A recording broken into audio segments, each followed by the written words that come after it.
प्रदेश में कई इलाका सूखा के चपेट में है।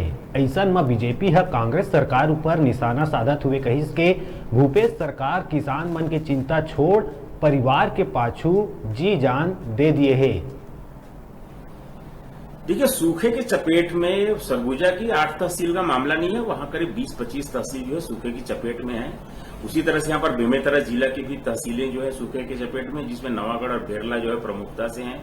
इधर आप महासमुंद में आ जाएं तो खल्लारी का पूरा क्षेत्र जो है अभी सूखे की चपेट में है। बलौदा बाजार के आसपास के 70-80 गांव जो है सूखे की चपेट में है।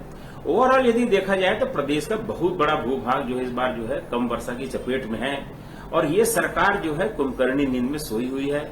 आप देखिए, अटल ज्योति की जितनी भी लाइनें हैं, जितने ट्रांसफार्मर वो फेल हैं और यहाँ पर अभूतपूर्व विद्युत कटौती इस समय चल रही है। जो किसानों का अटल ज्योति लाइन है, जो अलग से लाइन है, और ये सरकार की कोई चिंता नहीं किसानों को लेकर के। मुख्यमंत्री भूपेश बघेल जो है एक तरह से परिवार बचाओ अभियान में लगे हुए हैं पूरे परिवारवाद के चक्कर में, और ईडी करके यहाँ चिल्ला रहे हैं, लेकिन यहाँ पर किसानों की जो दुर्दशा है उसको देखने वाला कोई नहीं है। और ये भूपेश सरकार पूरी तरह से फेल सरकार है, किसान विरोधी सरकार है।